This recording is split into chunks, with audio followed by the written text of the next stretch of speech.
this week. That number continues to go up, as we've seen over the last several weeks. Now take a look at the housing market. We have new news on foreclosure activity.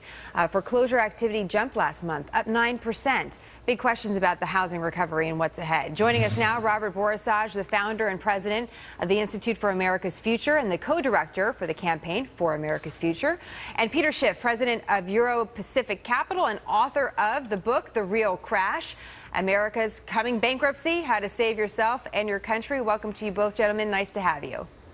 Pleasure to be here. Now, we have two big campaign speeches coming up today, both of them supposed to be on the economy. When we see numbers like this, and we keep on seeing numbers like this, Bob, one has to question what we're hearing about there being no new ideas presented by either side when it comes to the economy. Are there any new ideas out there that the American people should be asking for? Well, I think there's some new bad ideas out there that the American people want to avoid. But that's not the question, Bob. That's not the question. In terms of getting the economy going, I think there's been a set of ideas put out. It's just we have gridlock here in Washington and a Republican Congress that's intent on doing nothing as far as we can tell. Republican Congress, Peter, if the Republican Congress was different, would things be better? Well, I doubt it. I mean, first of all, there's no doubt that the president was dealt a bad hand. But it's not Bush's fault that he played that hand as poorly as he did. In fact, Obama was a senator before he was president, so he helped to stack that deck. You know, he needs to correct the mistakes of the Bush administration, not expand on them. So how do you do that, Peter? Unfortunately, that's what he's doing. You know, I tried to bring some new ideas to Capitol Hill a week ago today. I testified before Congress, and I tried to bring the idea of capitalism, of free markets to Capitol Hill, and I was shot down. I mean, if you want to see what happened, just go to YouTube and type in Peter Schiff, goes to Washington, and look at what happens when you try to bring common sense to Washington, D.C. Bob, hold your thought for 1 second, Bob. I just want to know specifically what Peter, when you said you're trying to bring capitalism back to Washington, D.C., can you give us a specific about something that you recommended that you'd like to see? Well, I was there. I wanted them to get out of the housing market. Can you believe that these guys in Congress, after what Freddie and Fannie did to single-family housing, they want to do the same thing with apartments. They want the government to guarantee securitized mortgages on apartment buildings. I mean, the worst thing you can possibly do, yet they're about to do it. And they had a bunch of industry lobbyists lining up to try to eat at the public trough, and I was there representing the taxpayer, trying to say enough is enough, and they didn't want to hear anything. They were just ridiculing me and shooting me down, and they're not open to new ideas. They just want to rehash the same failed socialist policies that have been pursued for years in this country. You know, President Obama wants to keep criticizing George Bush. Then why does he keep following his playbook? Why does he have the same borrow and spend, regulate, tax, and print agenda that Bush had? So, why Bob, don't we have some real new ideas in Washington? Because the ones that Obama wants to implement don't work. Let me get Bob's thoughts on this. Bob, I'm sure you disagree with a lot of things that Peter is saying there, but is one of the problems that everyone's just too much the same? At this point, there's a too thin of a line that divides everybody when it comes to economic philosophy. Look, we have a huge difference in economic philosophy in Washington now, and Peter's one of the few people in America or in the world who would think George Bush was a socialist. The reality is you've got an economy that's laboring from the worst financial collapse since the Great Depression. It was caused in the private sector, not the public sector. And you have people facing massive losses. The Fed just came out with their report, showed that from 2007 to 2010, families lost 40% of their wealth. That's mostly in the value of their homes. Their wages are down. Bob, we have massive unemployment. Hold on, Peter. What do we do? What do we do, Bob? If there's one thing that you could say we have to do today that either President Obama or Mitt Romney can champion, what is the number one thing we should do to get better numbers than the things that we saw this morning on the job market and on housing? Look, we have to put people to work, and the only way we're going to put people to work is to actually do it. And the question is, who does it? CEOs have a lot of money. Corporations have record profits. They are not doing it. So how do you get them to do it? And the reason they're not doing it is consumers. They don't have any consumers. So what we ought to do is take advantage of the market. The market will now lend us money cheaper than free to the U.S. government.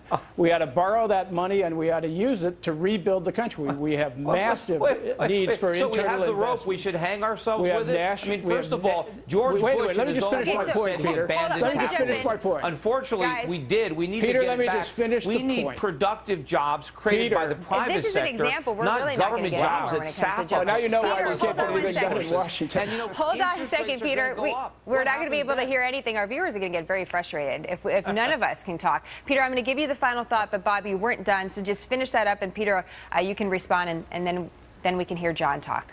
Go ahead, Bob. We have a construction industry that's totally flat on its back. We have massive internal needs for improvements, and we can borrow money cheaper than free. So, Peter, why not do it? Bob says borrow now. It's cheaper. It's the only time we're going to see money like this. We can put that money right into infrastructure and get people to work. Why do you not agree with that? No, so basically, so there's free heroin, we should use it.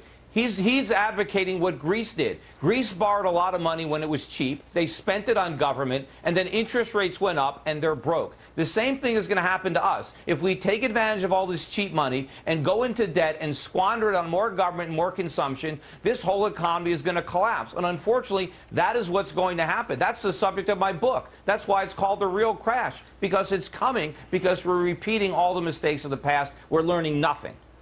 Peter and Bob, I hope you both will come back and talk more about this. I feel like we just got on the surface. There was a heroin reference. I mean, I don't know where else it could possibly go, but we look forward to having you both. Thank you very much. George Bush is socialist. Take care. The dollar collapse will be the single largest event in human history. This will be the first event that will touch every single living person in the world. All human activity is controlled by money. Our wealth, our work, our food, our government, even our relationships are affected by money. No money in human history has had as much reach in both breadth and depth as the dollar. It is the de facto world currency. All other currency collapses will pale in comparison to this big one. All other currency crises have been regional, and there have always been other currencies for people to grasp onto. This collapse will be global, and it will bring down not only the dollar, but all other fiat currencies, as they are fundamentally no different. The collapse of currencies will lead to the collapse of all paper assets. The repercussions to this will have incredible results worldwide. The dollar is the world's reserve currency. It supports the global economy in setting foreign trade, most importantly, the petrodollar trade. This fuels our corporate vampires that acquires and harvests the wealth of the world. The corporate powers suppress real assets like natural resources and labor to provide themselves massive profits. The fascist statists, collectivist model provides the money into the economy to fund an ever-increasing federal government. That government then grows larger and larger, enriching its minions with jobs to control their fellow citizens. Finally, to come full circle, the government then controls other nations through the military-industrial complex. This cycle will be cut when the mathematically and inevitable collapse of the dollar occurs. In order for our debt-based money to function, we must increase the debt every year in excess of the debt and interest accrued the year before, or we will enter a deflationary debt spiral. When debt is created, money is created. When the debt is paid off, money is destroyed. There is never enough to pay off the debt because there would be not $1 in existence. We are at a point where we either default on the debt, willingly or unwillingly, or create more money or debt to keep the cycle moving. The problem is, if you understand anything about compounding interest, we are reaching the hockey stick moment, where the more debt that is incurred, the less effective it is, and this leads us to hyperinflation. There are only two actors needed for this hyperinflation: the lender of last resort, or the Fed, and the spender of last resort, the government. These two can and will blow up the system. I believe they will wait until the next crises and the whiff of deflationary depression before they fire up the printing presses. That crisis is coming very soon, at the end of the summer or fall. The money and emergency measures are worn out. The fact that none of the underlying problems that caused the 2008 crisis have been resolved. The only thing that has happened is that instead of corporate problems, we now have national problems. In this movie, Greece will play a role of Lehman Brothers, and the United States will play the role of AIG.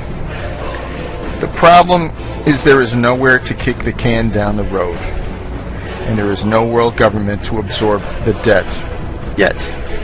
So this leads me to the top 5 places not to be when the dollar collapses. Number 1, Israel. This Anglo-American beachhead into the Middle East was first conceived by the most powerful family in the world, the Rothschilds, in 1917. The Balfour Declaration said that there will be a Zionist Israel years before World War II and the eventual establishment of Israel. Israel has not been a very good neighbor to its Muslim nations, and has always had the 2 biggest bullies on the block at its back. When the dollar collapses, the United States will have much too much on its plate, both domestically and internationally, to worry about such a non-strategic piece of